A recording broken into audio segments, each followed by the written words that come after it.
Hi, Pedro from A&P-REACTS. I'm here today with Maja from Forever Still. How are you doing today? I'm good. Thank you so much for having me. Well, thank you for agreeing to sit down with me. These things can always get a little bit dodgy. So I hope this is not going to be the case. I hope we're going to keep this on the up and up, like they say.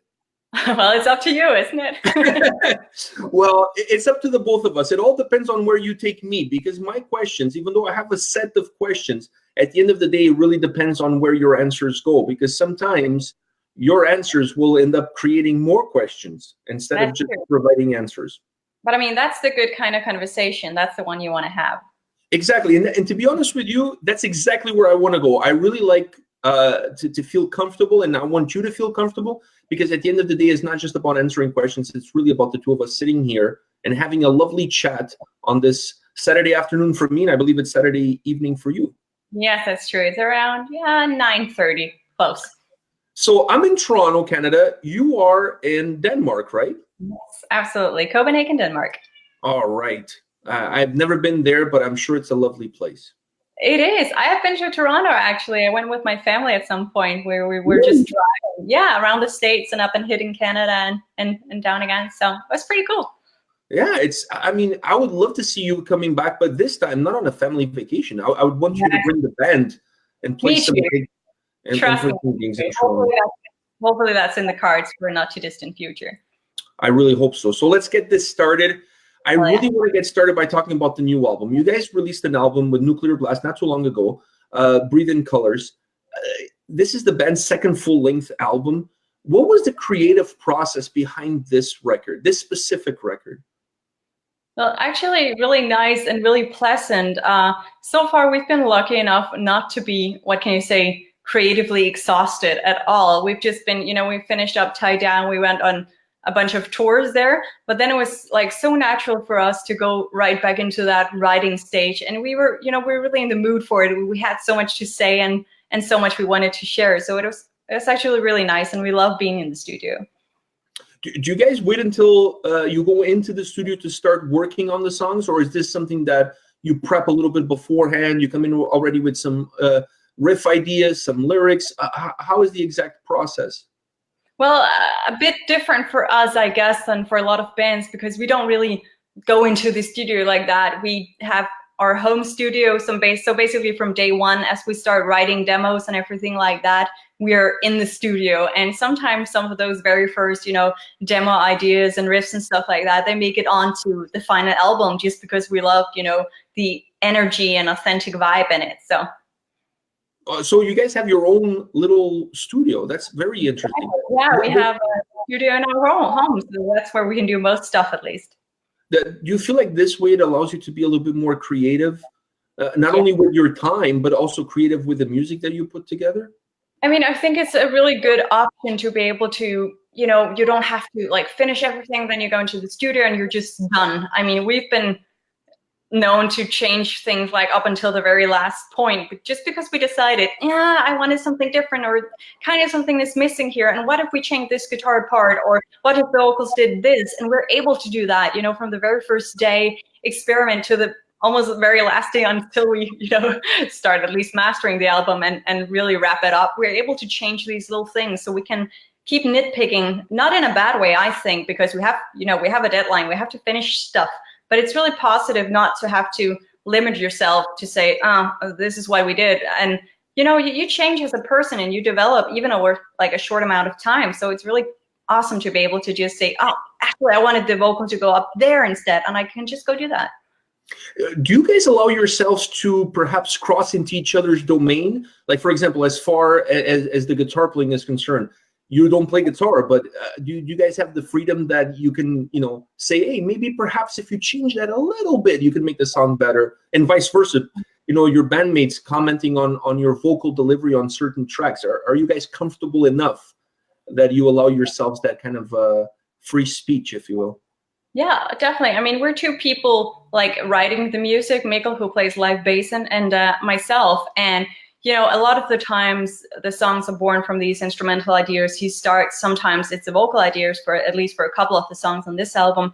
And we just like, we get inspired to make the universes around it. Like in particular, Mikkel, if I start a vocal idea, there's like a lot of instrumentals and stuff around to fit around that. And I usually start it on piano because that's where I'm most comfortable, and it'll just be like basic chords and stuff like that. And he gets to invent the universe around it. And for him, it's these instrumental parts where a lot of the time I'm like, maybe this should be a little longer, and I can like piece it together however I want. And we're definitely, if we have ideas, we're definitely gonna talk to each other. And you know, usually it'll be something like, I love the vocal melody, but if that note ended up here, that would be so much cooler. And we can agree or disagree, but we're definitely going to try it out. And I mean, we have a finished album, so we did agree on most things in the end.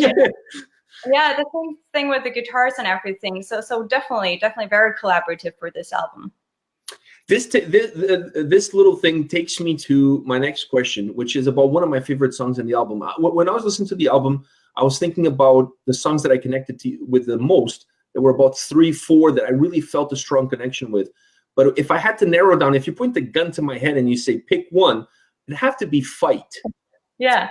I really felt a connection to that song, and I wanted to get a little bit from you on it. What was the background behind that song? It was one of those songs that was originated by having the lyrics first, or did you guys work on the music and then the lyrics just kind of fit into the style of that song? Well, this one started with the instrumentals, which is definitely the majority of our songs, but it's more like Mikkel sends me over a riff and maybe a verse part, and then I get inspired to like work on the vocal melodies based on that. And, you know, lyrics come a little later for me because I just get, you know, first thing is the melodies and the themes, which are born from that vibe and emotion I get from the instruments. And I send him back that piece and say, oh, by the way, I switched it. So now the riff is after the verse or something like that. And he'll build on that, come back, I made this chorus, and I'll, you know, so it's just like ping ponging until finally you have a great big song. And, well, Fight was definitely a song some of the people who saw us on tour have already heard that song live, because we wrote it a little before we actually really sat down with the full album. And it was just such a lovely, awesome energy. So we're like, okay, we're just going to take it out and bring it out to the stage. And even before it, we've changed it a little bit after we took it out live, because we like, oh, it wasn't completely finished. We just wanted to play it because the energy was really, really good for it. Yeah, I really felt listening to that song. You guys actually created a record that I believe overall plays extremely well live, because it has a lot of energy. So it's one of those records that you can almost close your eyes, pick any track, and those tracks playing live, they will work for sure, because they have such an energy. There's such a connection to the audience, especially for me when I was listening to it, that I really felt that these songs could really translate live. Fight being one of those, it just felt like a song that could really bring a lot of emotion during a live performance. So you've played it already live. What was your take from the audience during that song? Oh, they felt the same thing we did. That it had this really punchy energy, and it's really fun and aggressive live. And I don't feel what you're saying with the album being like should be a good listen live. I feel like, you know, most of the album was definitely born after we have been touring for months and months and months. And we experienced the original old songs, so to speak, you know, in a different way, because there's so much physicality when you're live. You get all the feedback, you get all the energy. And we've always been told we sound a lot heavier live than on the record. So I guess it's part of all this energy and this sensation and this, you know, punchy aggressiveness we brought into this album, not because we said that's what we want to do, but I think it was just like subconsciously doing that. Yeah, I think you guys really captured the essence of live music, of live sound into the studio with this record, and that takes me to something that I felt. I mean, I could be completely wrong, and I've been known to be wrong many times, so I could be completely wrong on this. But listening to this record from a vocal perspective, and a song like Fight really has that as well. I really felt that your vocal delivery sometimes is very melodic, almost melancholic. And then there's a switch like that, and you become extremely aggressive. So my question to you is this. Did you do that on purpose in order to enhance the message, the story of the lyrics? Or is that something that just actually happened and it just works itself into the song? Was it done on purpose, or it was kind of like a casualty that actually worked extremely well on the record? I feel like, you know, our way of writing is so based in emotion and how it feels. So when I write something, it's not very calculated at all. It's more like, at least for Fight, like this instrumental piece is driving me to feel this kind of way in this part. So, you know, it's not really wanting to do something. It's just what's coming out when I'm sitting there humming my melodies and I'm feel, oh yeah, okay, this part is getting hella aggressive and I want to punch with it. So I feel like it's that symbiotic relationship, really, where we're just, you know, both writing from a lot of emotion and thus feeding each other that emotion, you know, and it just builds. Yeah, it was very raw. Thank you. I think it's perhaps the best word to describe it. I felt that in some songs like Survive Pieces, for example, I felt that sometimes your delivery in that song was so raw, so filled with emotion. It was like there was no control. You just you completely let it all come out the way you felt at that specific moment, without any restraints, any control. Do you enjoy that part of performing, allowing yourself to be completely free and just letting it all out? Definitely. I mean, I generally like recording, and I like it just, you know, it's really hard as well because I definitely get in a zone when I do it.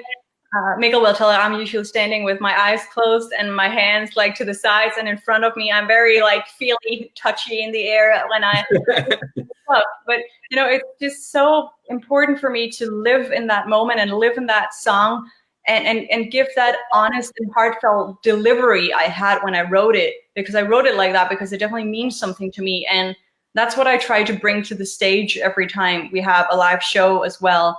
So it's not, you know, it's not just a nice melody and a good song, but it's actually a feeling and emotion and an experience every time. Do you guys look, as a band in general, do you guys look at your albums as perhaps a growth chart, where you guys started with Tied Down, now you have Breathe in Colors? Do you feel that the band is progressively growing musically?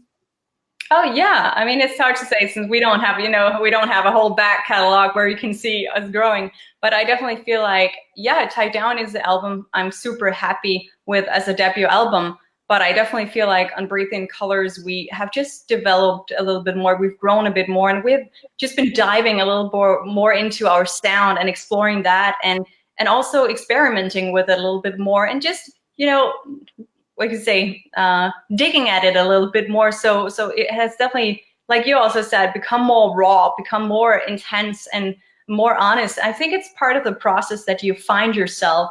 But another thing is also just explore different sides of yourself, because Tied Down is definitely also a side of me.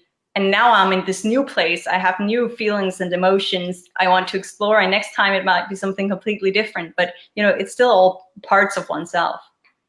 So now the album is out. What's the next step for you guys? Are you guys planning on doing some tours, some shows? What's next for the band? Oh, yeah, absolutely. Currently, we're booking for fall, and I think it's very safe to say that even though we don't have the public announcements yet, we're going to be in quite a lot of European cities and countries for the fall. So I'm really excited about that, and to actually be able to say some more about it, because right now it's a little, yeah, you know, because it's not set in stone, everything, so we can't really make it public, but we're definitely working on those dates. Yeah, you definitely don't want to jinx it. No! You don't want to jinx it. And speaking of being on the road, is that something, I mean, you guys done some big tours with Lacuna Coil and Children of Borden. Those are huge bands.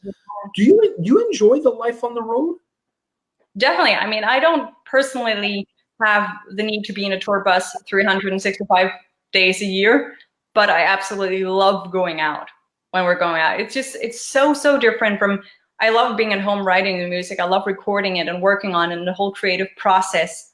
But I also love being out on the road, experiencing it live, and meeting all the people who, for our, what can you say, band, we've been talking to people online for years and years sometimes before we actually meet them in person, and it feels like you're already familiar with folks. So, I mean, that's a whole different experience. I think it's so different things, and live on the road, there's no denying, it's really hard. We're in a small van, so we're driving ourselves around. So you get up like very early in the morning, drive to the venue, you have your sound check, you do your interviews, you get ready, you eat, you warm up, you go on stage, you go to merchandise, you wait for the other band to finish, stay in merchandise, you pack all the equipment, you drive to the hotel, it's 2 a.m., you get 6 hours of sleep or something, and you get back up and do it all again. So it's definitely super duper hard, but as soon as those like months or 2 months or however long you're out, they end, just stand there like, whoa, and what now? Because it feels so empty. Suddenly you're like on a couch and just sitting there like, what's going on? So, I mean, I love the experience, but I'm glad I'm not doing it like all of the freaking time, because that would be exhausting. I was just going to say, the way you described it, it's really interesting, because a lot of people have a completely different view on what it means to be on tour. They think it's all glamour, like, you know what I mean? Like, but they don't really understand that you have to be stuck in a van with a bunch of smelly dudes. And which brings me to my next point. How do you deal with that? Do you get like cabin fever after like 2 weeks of like smelly socks and unclean underwear and all sorts of stuff happening? How do you manage that? Because I'm sure, I don't care how close friends you are, and it doesn't matter how much you get along. When you put people into that situation, it's tough. I'm sure it's tough. Oh, definitely, it is. And we have our run-ins with each other and stuff like that. But I feel like most of the time we're just really good to like also like pull back a little bit and separate ourselves from a situation and each other, because we definitely, I mean, we're Scandinavian. We need some time on our own as well. We're not super social all the time. And you're pretty much forced to be, because like you said, we're crammed in a band together, then we at a venue with all the people behind the stage, which is usually a lot of people and bands and stuff like that.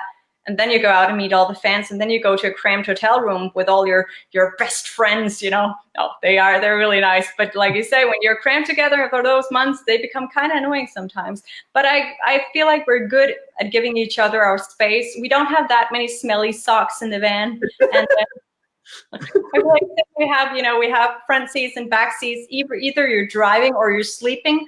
So you definitely get some quiet there, because if you're driving, you get to decide the music, and if you're sleeping, I mean, hey. Yeah, the driver is always the DJ. Always. Right. That's a must. Now, by the way, you said you guys are Scandinavian. I just want to throw this out there. You guys are the best thing to come out of Denmark since the Laudrup brothers. I just want to throw that out there, because I think it needs to be said. It needs to be on record. So I just wanted to say, you guys are the best thing to come out of Denmark since those Laudrup brothers. I don't know what they're doing now, but that's irrelevant. I really appreciate that. Thank you. Speaking of life on tour, is there any band that you absolutely would give, I'm not going to say your left hand, because you need both hands to write music and play your piano, but is there any band out there that you would absolutely would love to tour with? I don't know, I've never been much of I have this singular goal kind of thing, or, the dream goals. When people ask, oh, what's the dream festival? What's the dream tour? What's the dream collaboration? Like, I want to do like a lot of them with a lot of people.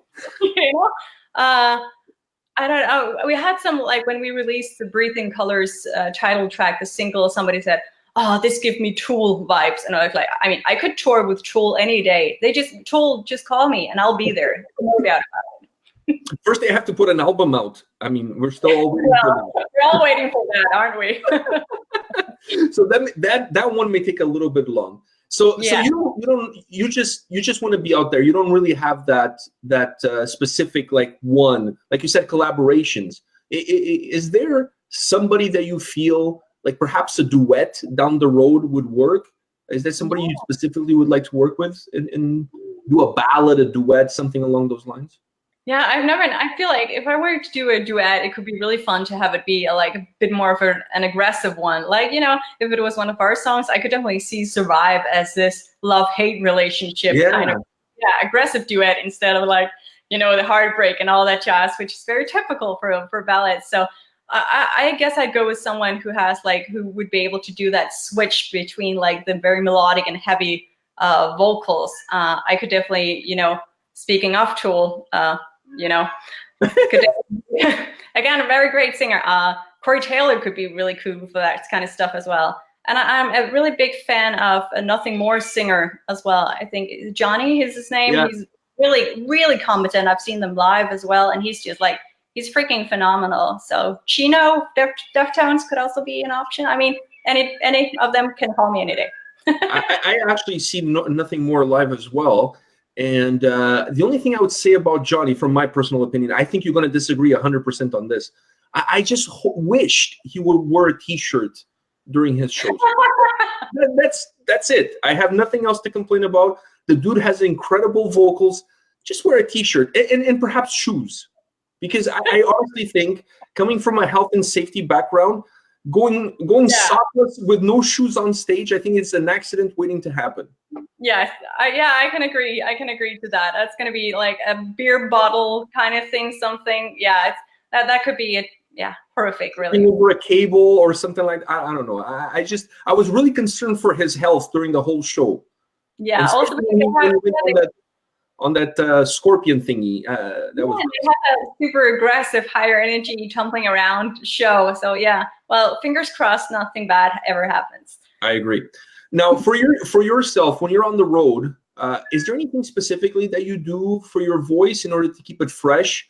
Because you're performing. I mean, I don't think you guys get many days off. You maybe a day here, a day there. You're almost performing every single night when you're on a tour. Is there anything specifically you do in order to keep your voice fresh every single night?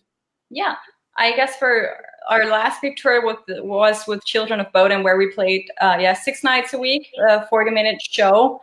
And I do my very best to warm up very well before show, but also warm down after show, which in my opinion is like, stretching when you've been running. So you still need to like take care of the muscles even though you're done.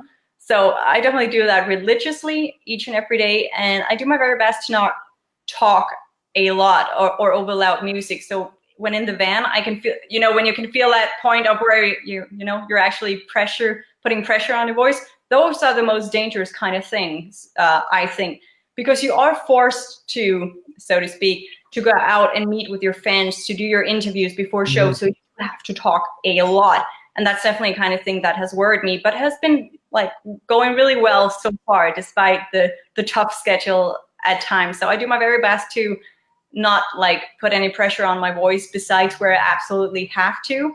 And then if possible, backstage, I try to have like fresh ginger. I can put in warm water with some agave syrup and what else do I put in there? Just because it's anti-inflammatory with the fresh ginger. So that's a little just mixture. I think it's mostly for my brain, but I like to have it.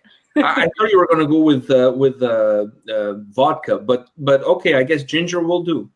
Ginger will definitely do. I mean, if we drink, it's, the day before our day off, because I would never want to give people a show half-assed. And if I've been drinking, if I haven't been sleeping as much as I could, and half-ass these vocals that sometimes, when we get to city, feel like I've been traveling like to London from the United States, or I've been driving from freaking, Netherlands to Sweden, or, something crazy, and like, yeah, but I felt like having a drink last night, so I'm not going to sound very good. I think that's hella rude. It's really rude. So I do my very best to stay in shape as well as I possibly can and give people everything they could hopefully dream for when they come and see a show for us. Wow, that's amazing. I'm my hat off to you, because that kind of mentality is not easy to maintain when you're on the road. There's a lot of things happening. It's very easy to pick up a bottle of beer and have a cold one. Yeah, and many definitely. No, but it's important that you have the conscience of the fans that are paying money to come to see the show, and you really want that first experience. Perhaps for some will be their first experience. You want it to be memorable. Definitely, and I mean, I talk to all these people because I meet them at merchandise after shows, and some people have been saving up for that one concert ticket for the past 6 months, and so I feel like that's the least you can do to give people like your all. I mean, of course you get sick, you get bad days. I've had really bad sick days on tour. I've had some family members pass away, and all that makes it a lot harder to stay present. But I mean, you got to try. Yeah, I hear you. I understand. Let me ask you something about female-fronted bands. It seems to be the craze these days. I mean, like, everybody's talking about it. They're almost referring to it as if it was its own genre, which I don't agree with that. But I want to get your take on it, because I'm sure somebody in the media, some fans, who, whatever, they'll look at Forever Still and say, oh, a female-fronted band. I mean, there is truth to it, obviously, but how do you look at that label? Do you look at it as a label? Do you look at it? What's your interpretation for it? Yeah, well, I feel like it has become almost a little popular to be angry about it as a woman in rock and metal. Like, it's not a genre, and which is completely true. Female-fronted rock/metal is, of course, not a genre, but it is a label to help people define what it is. I mean, I'm going to use it about something, but that's because I'm excited about it. I feel like a female vocal can definitely bring some different dynamics to a band. It's not like, okay, this band is going to sound the same whether it has a male or female vocal. It's not. So sometimes if it's something I feel like, oh, you know, it's this really heavy band, have these really heavy distorted guitars, and then this woman with this very, you know, somber, haunting, beautiful vocals, you paint a picture in people's minds.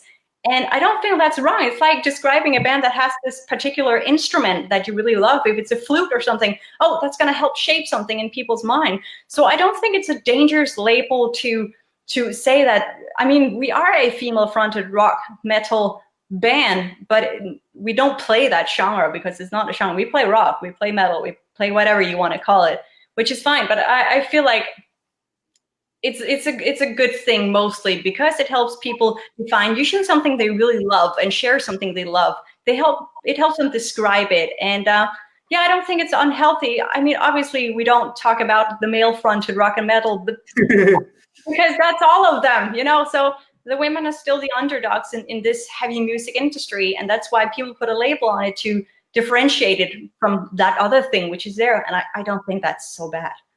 Do you feel that it's easier for a band now these days to have a female-fronted person, a vocalist, a female vocalist in the band than it was perhaps 10, 20 years ago? Do you think that times have changed to the point where now fans, specifically metal fans, are not as caring, if you will, about who's singing as long as the music is good? Mm-hmm.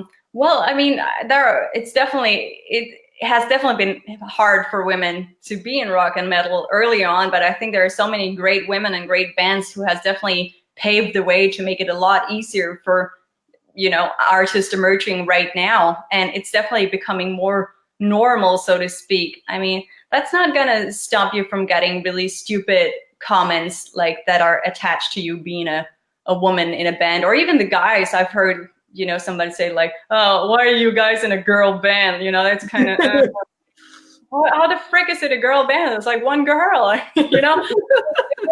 Still some stupid opinions about it, but there's no doubt about it that so many brave women has helped pave the way for the rest of us. And I mean, I definitely feel like when you're young as well, you look up to those people that you can, you know, you can see yourself in stuff like this, you know? So if you're a young girl, like, okay, cool, I'm seeing all these cool women.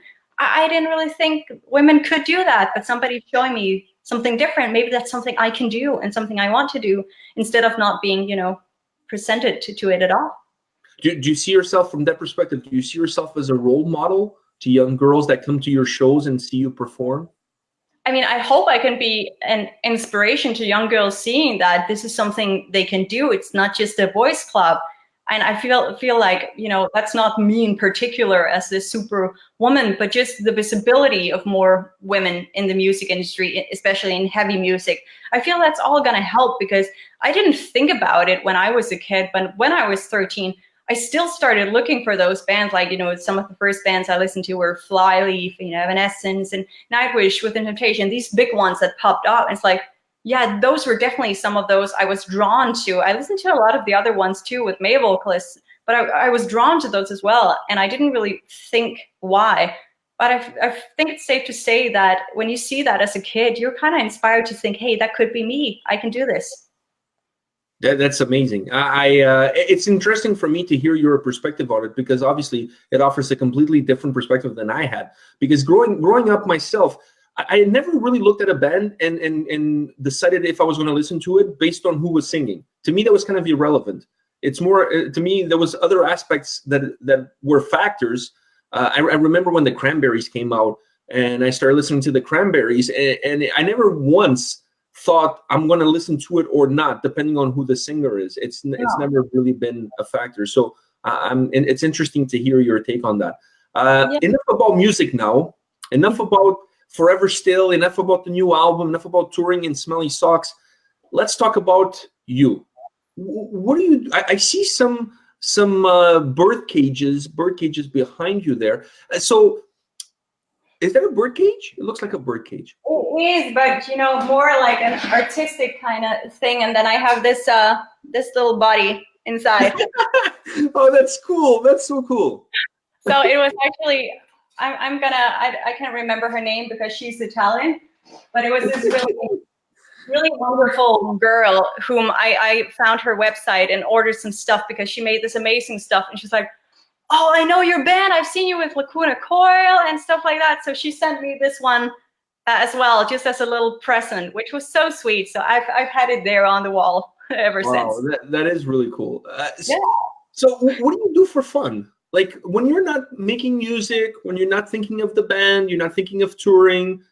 What is there in Copenhagen for one to do for fun? I don't know if I'm the typical girl to ask because I'm thinking about my band pretty much 24/7. Like, or it's kind of a problem, really. For so many years, I've been really, really bad at taking time off because I was so, persistent about all those things I wanted to do. And I was like, okay, I could take a couple of hours off, but if I have a couple of hours, that means I could do something more, So, but definitely, my definitely go-to thing is that we're so lucky in Copenhagen that we can get out into nature so easily, big woods and fields of green and hills and lakes and all that jazz. And that's what really, that makes me so happy. Not to plug my own album, but that's what helps me breathe in colors. That's, going out into nature and getting those sensations, the smells and the sounds and the vibes. That gets me euphoric. So that's what I do to just have a good time. Do you enjoy going to see other bands play? Like if there's a little show in your area, like a jazz show or like some acoustic or something like that, is that something you enjoy? Like, or because you're in music all the time, you're kind of like, I'd rather stay home and just watch TV. No, I mean, I think I would go out and see more shows if I had a better, a bit more finance to support it. I mean, I didn't pick the best paying job in the entire world, but I recently went to see Myrkur, who is a Danish fellow musician who is really, really amazing, and an American singer-songwriter with this more almost post-rocky vibe to her, Emma Ruth Rundle. I saw her recently, and there was some really nice shows. I love the smaller, intimate shows as well, where you can get like really close to the artist, and those were some really good shows. I have one last thing to ask you. We talked about the Laudrup brothers, and I already said to you that you guys are the greatest thing to come out of Denmark since those two guys made their football debut. So the last question I have for you is about a band from Denmark, and that's about Volbeat. How are they perceived in their home country? Because they're like really, really big here in North America. Yes. So what's the perception from a Dane on a band that's become like such a huge band worldwide? Yeah, I mean, Volbeat was fairly big before they made it, like out of Denmark, and they had their singles playing on the radio. It was so, radio friendly, and Denmark was really excited about it. And then when somebody gets really, really big, and I remember seeing them like, big ass posters for them when I was in the States, like, I don't know, 6-7 years ago, like they were completely blowing up all over the place. And that's when Denmark gets. We were cursed. I'm so sorry. I checked. Don't worry. I'll edit that part. The video finished with you saying Volbeat and going like this, like they were robbing you. It was hilarious because it just froze like with you putting your hands up in the air, like that's a thumbnail, like Volbeat. Oh, totally. Now you're giving me an idea. I may actually use that. Volbeat love this thumbnail. No, so, yeah. So you're saying about the posters in the US? Yeah, I mean, they had blown up so crazy. And when bands from Denmark blow up so crazy, we get even more excited about them in Denmark. So, I mean, they're pretty big beforehand, but after that, I mean, they sell out the biggest, venues in Denmark. They're like really big here, and people very much love them. I mean, not a lot of bands make it out of Denmark. So when they really do, and they make it as big as Volbeat has done, which I don't know when that last happened, Denmark are super excited about it. And no, I did not think we got robbed by Volbeat. It was just so funny. The thumbnail for those of you watching, there'll be a little bit of a cut and edit because we kind of lost connection. And you had your hands up in the air like Doc Holliday, to quote Volbeat, was robbing you, and you were like, peace, like, I'm a starving musician, I have no money. And they stole our songs. That's why. Oh, this was amazing. Well, I honestly want to thank you so much for taking the time to sit down with me today and talk about your album and talk about music and touring, and let's not forget the smelly socks. It's really important that we mention that. And so I really want to thank you from the bottom of my heart for taking the time to sit down with me. It was a pleasure talking to you. You're a lovely person. I wish you guys all the best with this record. And I hope to start seeing some updates from you guys about some shows. But more important for me, since I'm in this side of the Atlantic, is to hopefully see you guys come down here for some shows in the winter, fall, or even at the start of next year. It would be amazing to see Forever Still in North America.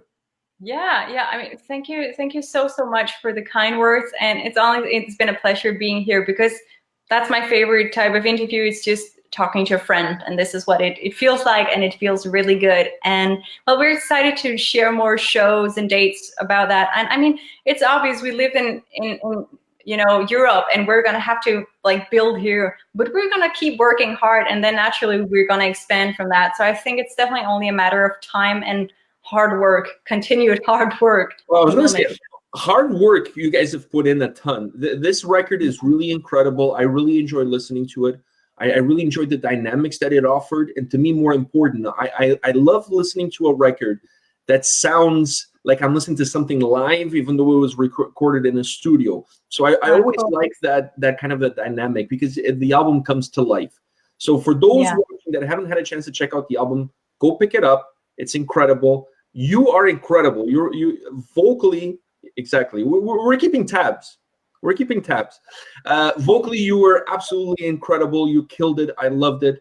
Once again, thank you very much for sitting here with me today. And thank you to Nuclear Blast that made this happen. We have to give Anne a big shout out, because I'm sure she's watching. Thank you, Anne. So thanks to her for making this possible, and thanks to you for agreeing to it. So all the best. Anytime. And let's stay in touch, because anytime there's some news on your end, you let me know, and we'll help you get the word out. Because like I said, we need to promote more bands from Denmark, and you guys are amazing. Forget about those Laudrup brothers. Forever Still is the next best thing coming out. Forget about Volbeat. Forget about Volbeat. Seriously, forget about Volbeat. They had their time. They had their day. It's all about you now. It's all about your sound, your music, and your energy. And I think that comes really across on this record. So thank you very much. Oh, thank you so much. I really appreciate it. I really do. And I'll be back here anytime you want me, hopefully with the next album in a year or two. No, we'll do this before then. We'll need to do this before then. Maybe we'll do a year-end wrap-up or something. Cool.